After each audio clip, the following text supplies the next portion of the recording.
किसने किडनैप कर लिया था अनिका को और क्या थे उसके इरादे? अतीत से भयंकर साए क्या लौट आए हैं अनिका की जिंदगी में? क्या घर, परिवार, इज्जत और यहाँ तक कि अपनी जान से भी हाथ धो बैठेगी अनिका? और क्या अपनी खोई हुई औलाद से कभी मिल पाएगी अनिका? पीछे चल रही अनिका के ऊपर अचानक ही किसी आदमी ने अटैक किया। उसने कंधे से पकड़कर अनिका का मुंह दबा दिया, फिर उसे पास ही खड़ी एक गाड़ी के पास ले गया। अनिका ने पलटकर जब उस आदमी का चेहरा देखा तो उसकी आंखें फटी की फटी रह गईं। जिस आदमी ने अनिका का मुंह दबाकर रखा था वो आदमी और कोई नहीं बल्कि रोहित मारवा था। रोहित ने अनिका के मुंह से अपना हाथ हटाकर उसे चुप रहने का इशारा करते हुए पूछा, देखिए मिस अनिका, मैं आपसे सिर्फ इतना जानना चाहता हूँ कि आप आखिर मेरे बेटे के पीछे क्यों पड़ी हैं? रोहित को पता था कि डांस हॉल से निकलने के बाद अनिका अपनी गाड़ी में बैठकर घर जाएगी, इसलिए रोहित पहले से ही पार्किंग लॉट में अपनी गाड़ी के पास अनिका का इंतजार कर रहा था। जैसे ही रोहित को मौका मिला, रोहित ने पीछे चल रही अनिका को पकड़कर उसे दो कार के बीच में ले आया, जहां से कोई उन दोनों को देख नहीं पाता। रोहित का ध्यान श्रेया और श्वेता पर था। वो उन्हें इस बात का पता नहीं चलने देना चाहता था कि इस वक्त रोहित अनिका से अकेले में बात कर रहा था। कुछ देर एक दूसरे की आंखों में आंखें डालकर देखने के बाद रोहित अचानक ही अपना होश संभालते हुए कहने लगा, आई एम सॉरी, मैं तुम्हें इस तरह यहाँ पर पकड़ के ले आया। अनिका ने रोहित को जोर से धक्का देने की कोशिश की, मगर रोहित ने अपनी ग्रिप अनिका पर मजबूती से बनाकर रखी थी। अनिका ने दबी हुई आवाज में, जिससे उसकी आवाज श्रेया और श्वेता तक न पहुंचे, इस तरह रोहित से पूछा, मिस्टर मारवा, ये क्या हरकत है?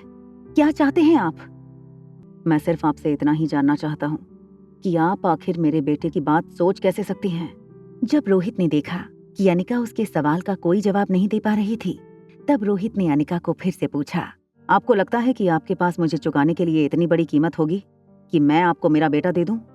अनिका ने धीरे धीरे अपने आप को रोहित की ग्रिप से छुड़ाने की कोशिश कम कर दी थी। मुझे नहीं लगता कि पैसे देकर आप ये डील कर सकती हैं। आपको कोई और रास्ता सोचना होगा।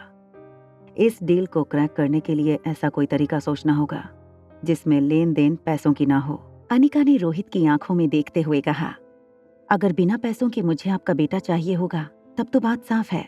रोहित को अभी भी समझ में नहीं आ रहा था कि आखिर वो अनिका की इस बात का जवाब कैसे दे। श्रेया और श्वेता अनिका को थोड़ी देर ढूंढने के बाद जोर जोर से आवाज लगाने लगे, देखो, अगर तुम इसी वक्त बाहर नहीं आई और ये खेल खत्म नहीं किया तो एक बात समझ लेना कि मैं सीधे होम मिनिस्टर को फोन लगा दूंगी और पूरी दिल्ली की पुलिस को तुम्हें ढूंढने के काम पर लगा दूंगी। अगर तुम नहीं चाहती कि फिजूल ही लोग तुम्हारी वजह से परेशान हो तो अभी के अभी बाहर निकलो। श्रेया की ये बात सुनकर अनिका ने इस बार पूरी ताकत लगाते हुए जोर से रोहित को धक्का दिया। रोहित जैसे ही लड़खड़ाते हुए कार के पिछले हिस्से की तरफ पहुंचा, अनिका के सामने श्रेया और श्वेता अचानक आकर खड़े हो गए।